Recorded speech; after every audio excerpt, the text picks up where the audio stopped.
Have you ever wondered if you can throw a nasty sinker with arm side movement? Watch this video and find out how you can do it.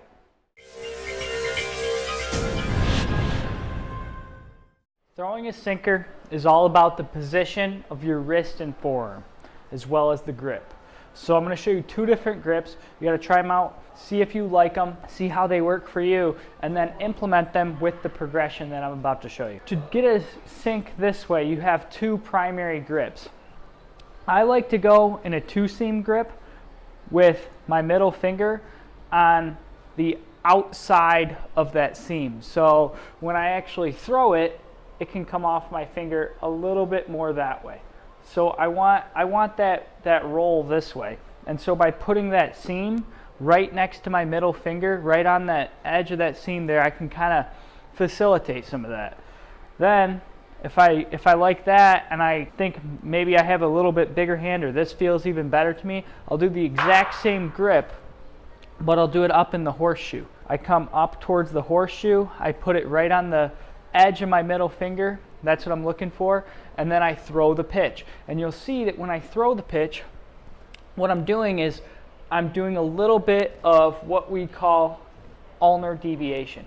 So I'm deviating this way. I'm not coming through and pronating and doing this. I'm throwing the ball normally, but when I come through, I'm just a little biased into deviation. And that allows the ball to come off my hand totally differently, which you'll see here in a second.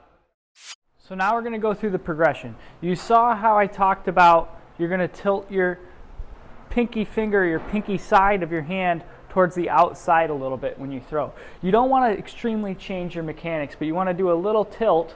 So you're going to start in that tilted position with whatever grip. I like the two-seam variation. Some people like the four-seam variation. Either way, I get that little bit of tilt. I hold the ball there, and then from there, I have my elbow bent. I let my elbow bend as I come forward. So I'm working on the feel of what it feels like to come out of my hand with a little bit of deviation there in my wrist. So I'm still working on the same mechanics that I would always work on. Then from there you'll go to the second position. So now we're going into the second part of the progression. Keep in mind that when we're doing these, we don't want to drastically change our mechanics, and that's what I see a lot of people doing. I've seen people end up with shoulder impingement because they tried to do this too much and they ended up in an impingement position in their follow through. And I've also seen people with medial epicondylitis, which is a term that we use to describe something that happens to pitchers all the time where they get inflammation around the tendons that attach to the medial epicondyle bone here. So they get it because they're overusing that pronator teres muscle that actually comes and attaches to that bone. And so we want to avoid some of those things. We have to realize though that because we've altered the position of the wrist a little bit, we've changed how the muscles in the forearm specifically will activate very slightly.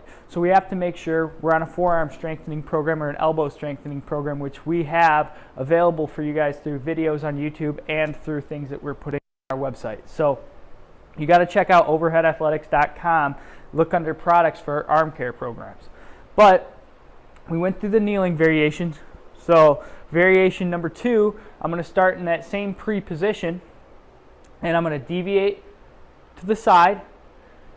I'm now in a little split stance and I'm going to do the same throw. So I'm not incorporating a step yet. I'll do a couple of these.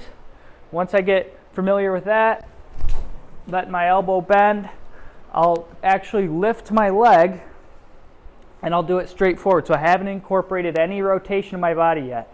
Here, just trying to get my chest forward, working on mechanics at the same time as I'm feeling what it feels like to do the throw.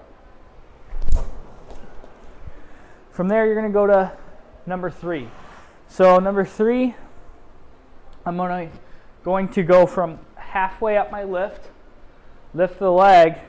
I'm going to have neutral wrist, but as I go here, I start to let it fall a little bit into deviation and I throw it just like I normally would. So I'm here,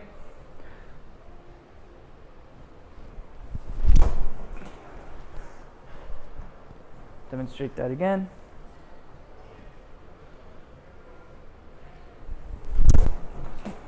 I'm trying to feel it. I'm not going too fast right now. And then eventually I start doing more full throws. So you saw there's a progression here. It's all in the wrist. There's no turning of the forearm, no turning of the shoulder. It's all little changes in how you hold the ball and how you move your wrist to get you to effectively throw that sinker.